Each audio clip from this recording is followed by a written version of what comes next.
warahmatullahi wabarakatuh. Perkenalkan, nama saya Arya Diwana dari kelas 2C dengan NPM 2503050077. Pada video ini saya akan menjelaskan 7 CPMK materi pendidikan kewarganegaraan untuk memenuhi tugas asesmen akhir semester.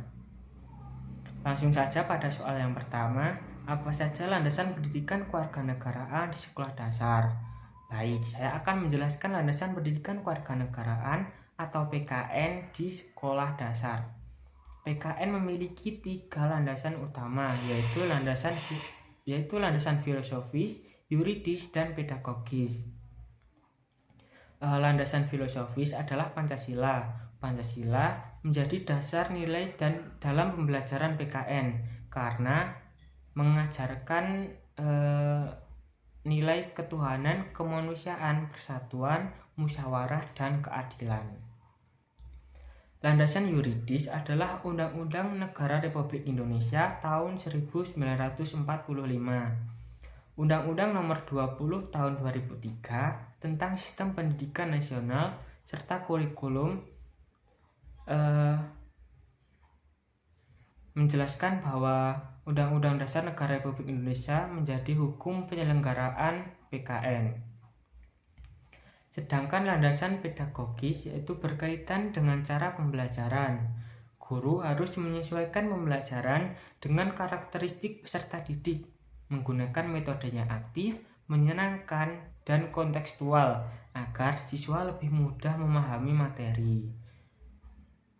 Ketiga landasan ini saling melengkapi. Pancasila menjadi dasar nilainya, UUD 45 menjadi dasar hukumnya, dan pedagogis menjadi pedoman dalam pembelajaran. Soal yang kedua, bagaimana hubungan antara landasan Pancasila sebagai landasan filosofis dengan UUD 45 sebagai landasan yuridis dalam merumuskan tujuan PKN di sekolah dasar? Menurut saya, Pancasila dan Undang-Undang Dasar memiliki hubungan yang sangat erat. Pancasila merupakan landasan filosofis yang menjadi sumber nilai dalam pendidikan kewarganegaraan. Nilai-nilai yang terkandung di dalamnya seperti gotong royong, persatuan, keadilan, dan tanggung jawab menjadi karakter yang ingin dibentuk kepada peserta didik. Sedangkan UUD 45 merupakan landasan yuridis yang menjadi dasar hukum penyelenggaraan pendidikan di Indonesia. Melalui UUD 45, negara menjamin hak setiap warga negara untuk memperoleh pendidikan. Jadi, Pancasila memberikan arah dan tujuan, pembentukan karakter, sedangkan UUD 45 memberikan dasar hukum agar tujuan tersebut dapat diwujudkan melalui pendidikan di sekolah. Yang ketiga, jelaskan unsur-unsur yang membentuk identitas nasional bangsa Indonesia. Identitas nasional adalah jati diri bangsa Indonesia yang membedakan Indonesia dengan bangsa lain. Unsur-unsur identitas nasional meliputi Pancasila sebagai dasar negara, UUD 45 sebagai konstitusi, bahasa Indonesia sebagai persatuan, bendera merah putih, Garuda Pancasila, lagu Indonesia Raya, semboyan Bhinneka Tunggal Ika, serta keberagaman suku, agama, budaya, dan adat istiadat. Soal yang keempat yaitu dari kelima sila Pancasila, sila manakah yang paling dominan dalam membentuk karakter gotong royong pada siswa sekolah dasar? Menurut saya, sila yang paling dominan adalah sila ketiga, yaitu Persatuan Indonesia. Hal ini karena gotong royong mengajarkan kebersamaan, kerjasama, membantu, dan mengutamakan kepentingan bersama dibandingkan kepentingan pribadi. Namun, gotong royong juga berkaitan dengan sila kedua karena mengajarkan sikap saling menghargai sesama manusia. Soal yang kelima, sebutkan contoh hak dan kewajiban warga negara yang tercantum dalam Undang-Undang Dasar. Hak adalah sesuatu yang berhak diterima oleh setiap warga negara. Sedangkan kewajiban adalah sesuatu yang harus dilaksanakan sebagai bentuk tanggung jawab kepada negara. Contoh hak yang diatur dalam Undang-Undang Dasar antara lain hak memperoleh pendidikan pada pasal 31, hak memeluk agama sesuai pasal 29, hak memperoleh perlindungan hukum, serta hak menyampaikan pendapat secara bertanggung jawab. Sedangkan contoh kewajiban adalah menaati hukum, menghormati hak orang lain, menjaga persatuan bangsa, serta ikut dalam upaya pembelaan negara sesuai pasal 27 ayat 3. Soal nomor 6. Bagaimana guru menyikapi kasus siswa SD yang lebih menuntut hak daripada melalaikan kewajibannya? Menurut saya, kondisi seperti ini sangat mungkin terjadi. Misalnya, ada siswa yang ingin mendapatkan nilai bagus atau ingin menggunakan fasilitas sekolah tetapi tidak mengerjakan tugas, tidak disiplin, atau tidak menjaga kebersihan kelas. Lalu saya tidak langsung memberikan hukuman, tetapi terlebih dahulu memberikan pemahaman bahwa setiap hak selalu diikuti oleh kewajiban. Solusi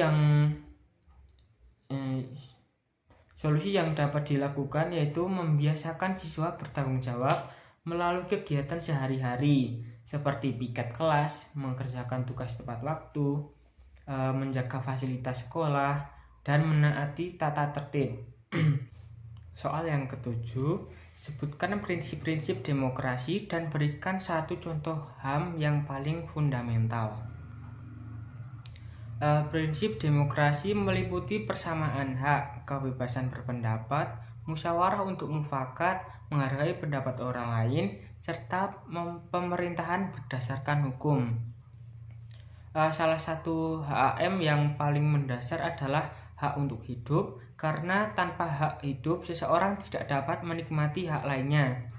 Contoh penerapannya di sekolah dasar adalah pemilihan ketua kelas melalui musyawarah atau voting, di mana semua siswa memiliki hak yang sama untuk memilih dan menerima hasil keputusan.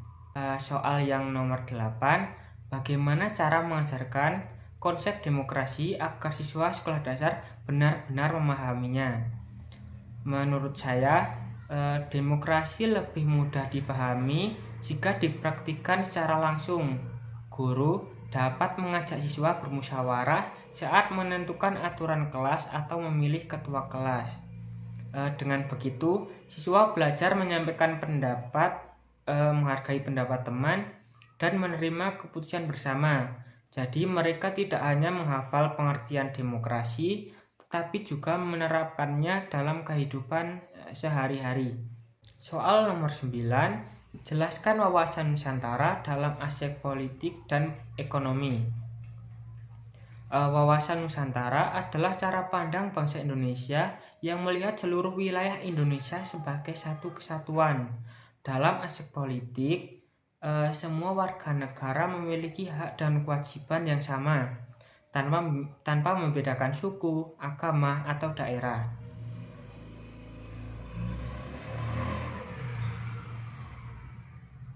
Dalam aspek ekonomi, pembangunan harus dilakukan secara merata agar kesejahteraan dapat dirasakan oleh seluruh masyarakat.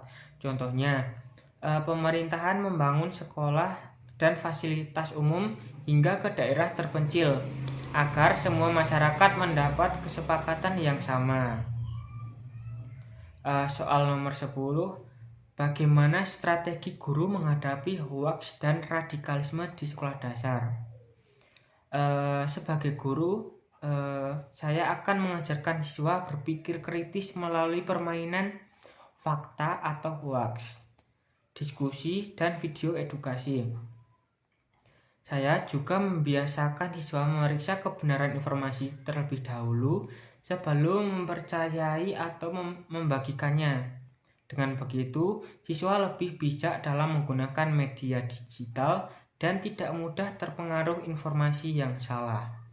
Soal nomor 11, menganalisis apakah CPPKN fase B sudah mencerminkan esensi PKN. Menurut saya, CPPKN fase B sudah mencerminkan tujuan PKN karena tidak hanya mengajarkan pengetahuan, tapi juga membentuk sikap dan keterampilan. Siswa diajak memahami Pancasila, hak dan kewajiban, keberagaman, serta menerapkannya dalam kehidupan sehari-hari. Namun, keberhasilan tetap bertanggung pada kreativitas guru dalam mengajar. Soal nomor 12. Rancang pembelajaran PKN materi keberagaman selama 15 menit. Baik, saya akan menggunakan model pembelajaran PBL atau Problem Based Learning dengan media gambar pakaian adat dan video keberagaman. Jadi siswa berdiskusi tentang manfaat keberagaman, kemudian mempresentasikan hasilnya di akhir pembelajaran. Saya mengajak siswa menyimpulkan bahwa keberagaman adalah kekayaan bangsa yang harus dihargai sesuai semboyan Bhinneka Tunggal Ika. Soal yang ke-13, bagaimana cara menanamkan nilai Bhinneka Tunggal Ika kepada siswa sekolah dasar? Nilai Bhinneka Tunggal Ika dapat ditanamkan melalui kerja kelompok, mengenalkan budaya daerah, dan membiasakan siswa saling menghargai tanpa membedakan suku, agama, maupun budaya. Dengan pembiasaan tersebut, siswa akan memahami bahwa walaupun berbeda-beda, kita tetap satu sebagai bangsa Indonesia. Soal yang terakhir atau ke-14, apa dampak negatif era digital dan bagaimana guru membentuk digital citizenship? Era digital membawa dampak negatif seperti hoax, cyberbullying, dan kecanduan gawai. Sebagai guru PKN, saya akan mengajarkan etika bermedia digital, seperti menggunakan bahasa yang sopan, memeriksa kebenaran informasi, dan menggunakan internet secara bijak. Dengan begitu, siswa dapat menjadikan digital dengan baik, yaitu siswa dapat menjadi warga negara digital yang cerdas, bertanggung jawab, dan berpegang pada nilai-nilai Pancasila.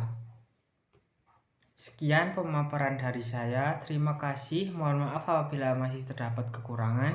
Wassalamualaikum warahmatullahi wabarakatuh.